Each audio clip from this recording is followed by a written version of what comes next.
Olha só, o início do governo do presidente Lula não viu mudar significativamente o mapa da polarização política brasileira. Segundo o Datafolha, 30% das pessoas se dizem petistas, enquanto 22% se definem como bolsonaristas. Em pesquisa anterior, realizada em 19 e 20 de dezembro de 2022, se afirmavam petistas 32%, enquanto 25% se declararam bolsonaristas. Aí uma queda. Com a margem de erro do atual levantamento, feito em 29 e 30 de março, é de 2 pontos percentuais. Houve uma oscilação negativa em ambos os casos, um pouco mais pronunciada entre os apoiadores do ex-mandatário. Levando em conta a realidade bipolar do espectro político atual, Datafolha questionou aos seus 2.028 entrevistados em 126 cidades do país perguntas nessa linha. Além dos extremos já relatados, os índices intermediários também sofreram algumas oscilações.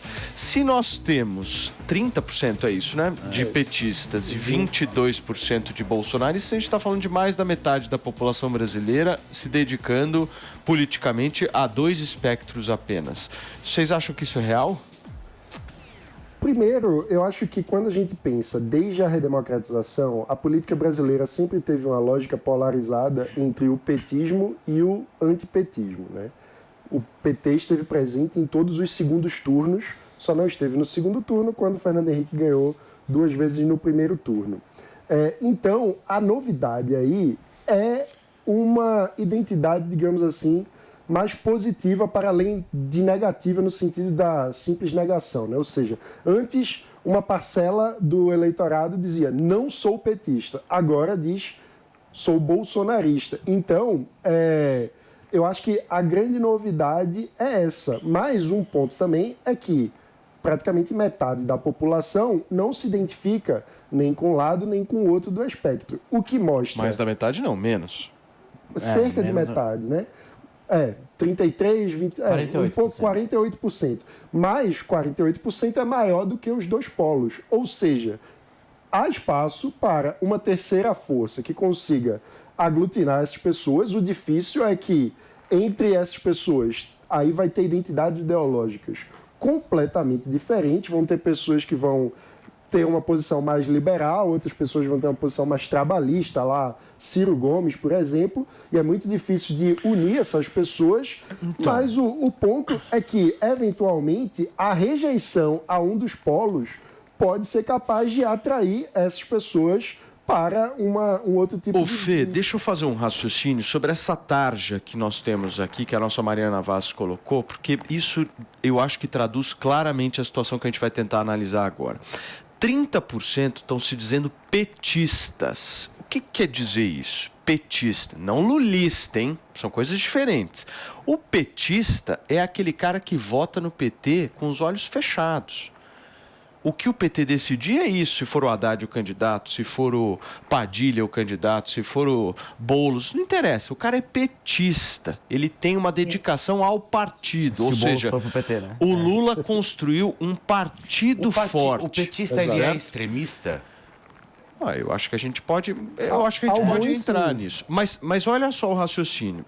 Na pesquisa, eles fazem o questionamento se você é ou não é bolsonarista. O que quer dizer isso? Veja como tem uma diferença significativa aí.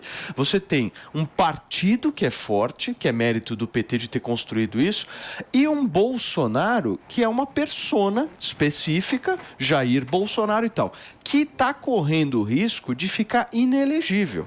E eu acho que muito provavelmente no decorrer aí das próximas semanas a gente vai ter um encaminhamento disso. O meu ponto é, no momento em que o Bolsonaro vai lá e se torna inelegível de alguma forma, o que acontece com esses 22%? Para mim, essa questão, o bolsonarista, esses 22% que se consideram bolsonaristas aqui embaixo da tela, eles não necessariamente são só apoiadores do Bolsonaro. A gente tem que dividir entre eleição proporcional e majoritária. Na proporcional, o bolsonarista é o movimento bolsonarista. Tem vários representantes dele, tem o Nicolas, tem o Jordi, o Salles, enfim, tem vários nomes. Então, entre aspas, não é um partido, mas é um grupo. E funciona da mesma forma que a gente tem que levar em consideração. Discordo completamente. A gente tem que levar em consideração também que o PT tem uma base específica. sólida. O PT tem uma base sólida. Como partido, isso. Tem uma base sólida. O problema é o seguinte... Agora, então, o PT tem uma base Deixa sólida. eu só terminar a minha análise, porque uma coisa é majoritário. Para mim, majoritário, bolsonarista e petista não tem muita diferença em termos de resultado. Na eleição majoritária, eu acredito que também não é muito diferente no seguinte sentido. O Bolsonaro, né, ele tem essa força do movimento bolsonarista. O Tarcísio, se vier, ele captura essa força de um jeito muito parecido. Mas não é igual, Dani. Não é igual. Agora, o petista, se não for o Lula candidato, também não vai ser igual. Se o Haddad for o candidato, também não vai ser igual. Eu já acho que o petista vai ser igual, Eu acho que o PT ele tem uma base sólida, essa é a grande Isso verdade. sim. Não tem como a gente simplesmente eximir isso Pra e tirar isso do... proporcionais. Não existe, imagina, não. E não sou isso que vocês sabem muito bem qual é a minha posição. Agora, o Bolsonaro, ele é uma persona. É isso. Ele é sozinho. Ou seja, o cara, ele criou uma ideologia dele. Olha a quantidade de pessoas que movem o PT. E olha o Bolsonaro, o que ele fez. Eu entendo perfeitamente a indagação, principalmente do Paulo Matias. Esses 22%, eles vão para onde, caso o Bolsonaro fique inelegível? Para onde eles vão? Quem é o representante? É o Daniel José? Quem é? A Turma, estamos no segundo semestre de 2020. Estamos agora numa sexta-feira santa, mas eu quero que vocês possam se teletransportar para o segundo semestre de 2023. Bolsonaro inelegível. E aí? Aqui as pessoas estão dizendo que são bolsonaristas. As outras pessoas estão dizendo que são petistas. Isso tem uma diferença, pelo menos para mim, significativa. Sim, parece que acabou a direita no Brasil, né? Exato. E aí, Antônia? Ó, gente, isso tudo ao meu ver, muito assustador. Assim, estamos lascados, é o resumo da ópera, mas eu vou me estender um pouquinho. Primeiro, eu não acredito no Datafolha. Não acredito em nada que vem desse órgão aí.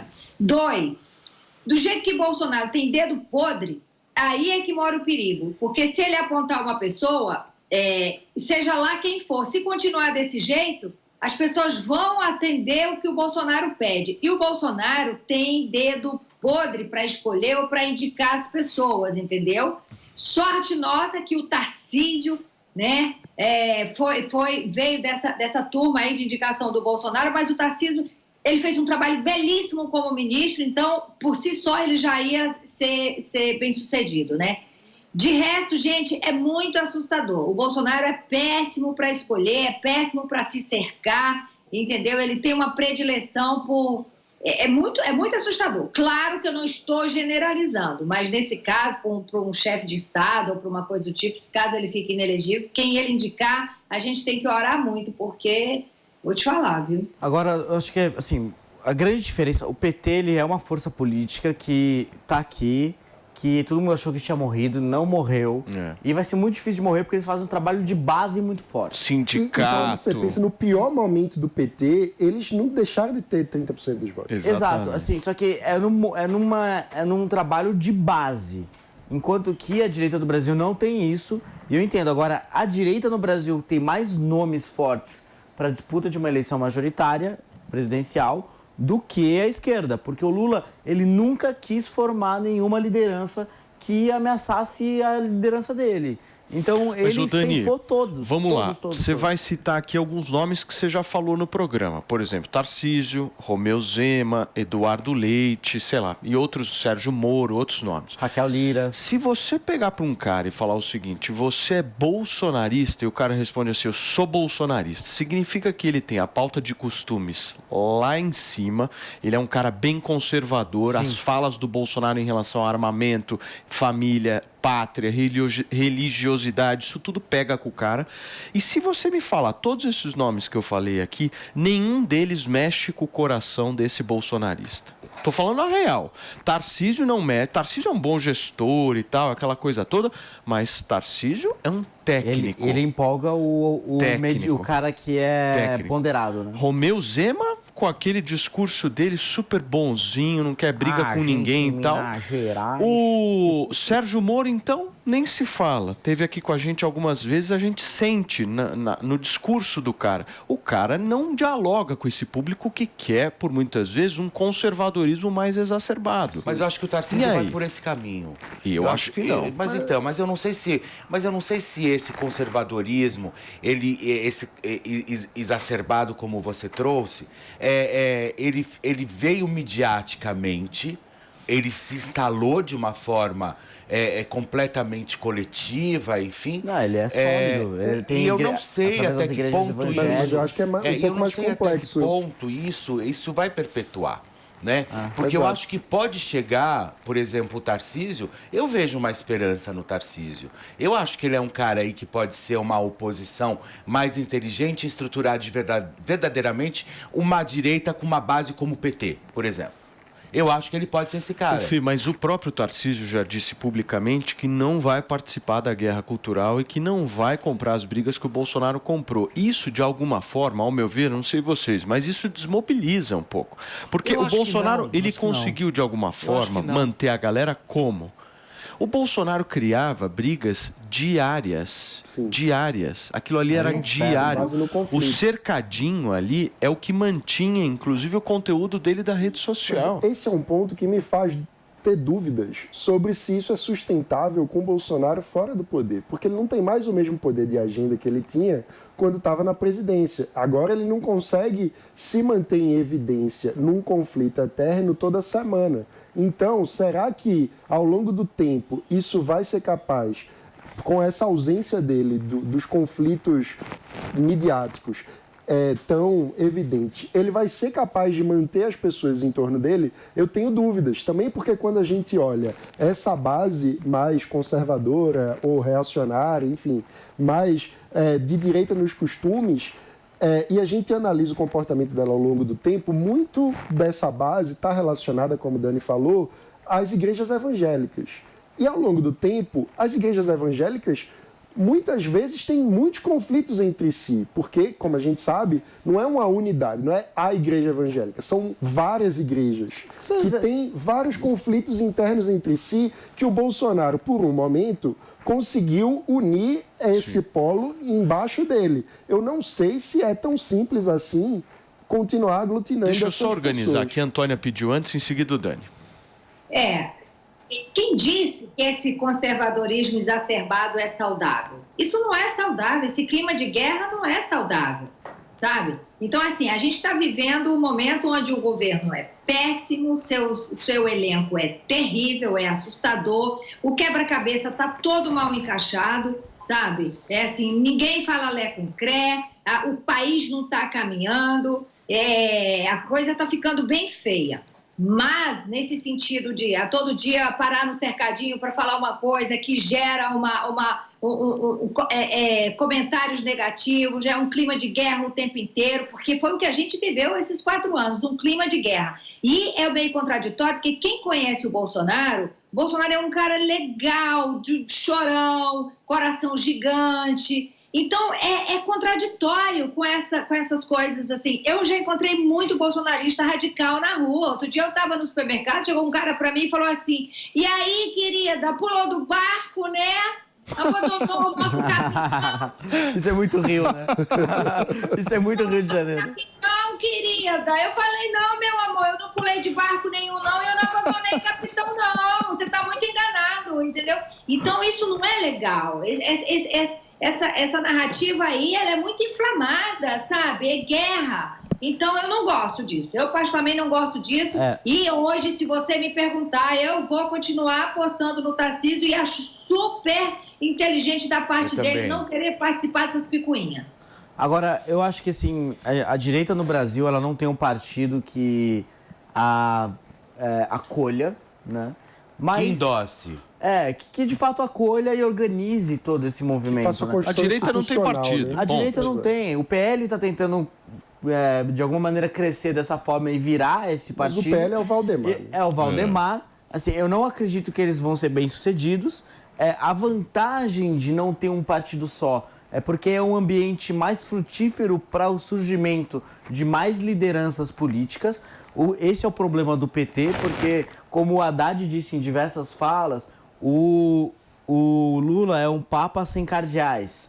Se o Lula sai do cenário, quem que vai assumir? É um cenário muito menos frutífero em termos de formação de novas lideranças do que a direita, que tem vários nomes muito mais preparados. Agora, a direita no Brasil, ela está, sim, sendo nutrida em diversos grupos que, inclusive, não são ligados à política, sobretudo ligados à religião, como eu disse, né, das igrejas evangélicas, da Igreja Católica, tem diversas seções da Igreja Católica que são de direita, que são mais conservadores. Então, isso está acontecendo. Agora, desses números, o que me impressiona, a minha visão é um pouco diferente do Mano, que o Mano disse, poxa, tem 30% que é petista, 22% que é bolsonarista e 48% que não quer nenhum nem outro.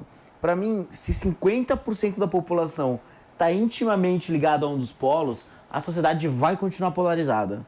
Porque 48% sem rumo vai ser dragado para alguns dos lados em algum momento. Então, mas com o cenário de Bolsonaro elegível.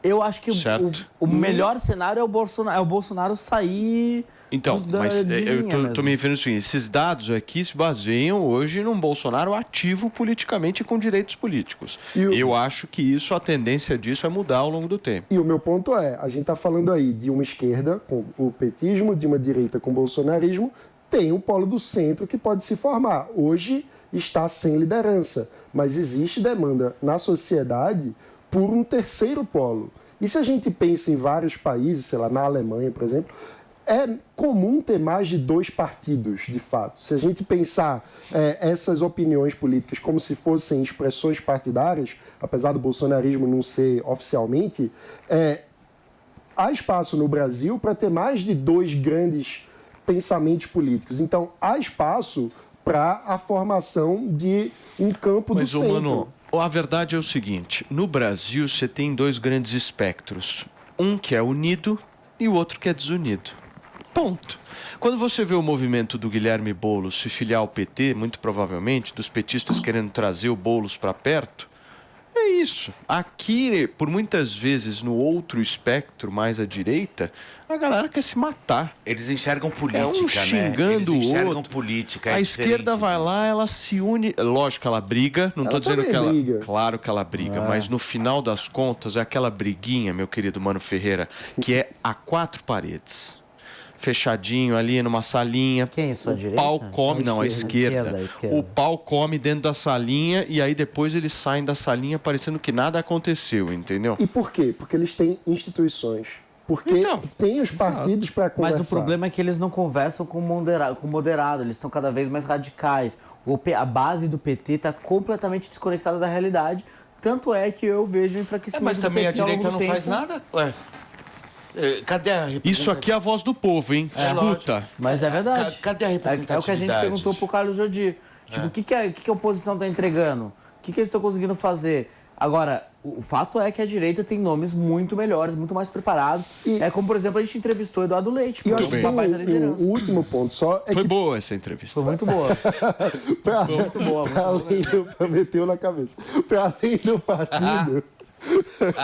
Para além do partido, piadinhas internas. O partido é a expressão institucional dentro da política de um ecossistema de ideias que ocupa a sociedade. Se a gente pensa na esquerda, não é só o PT, a CUT, o MST, centenas de ONGs. Então tem todo um trabalho de construção de um ecossistema de ideias por parte dos outros polos ideológicos que precisa ser feito. Turma, enquanto uns acreditam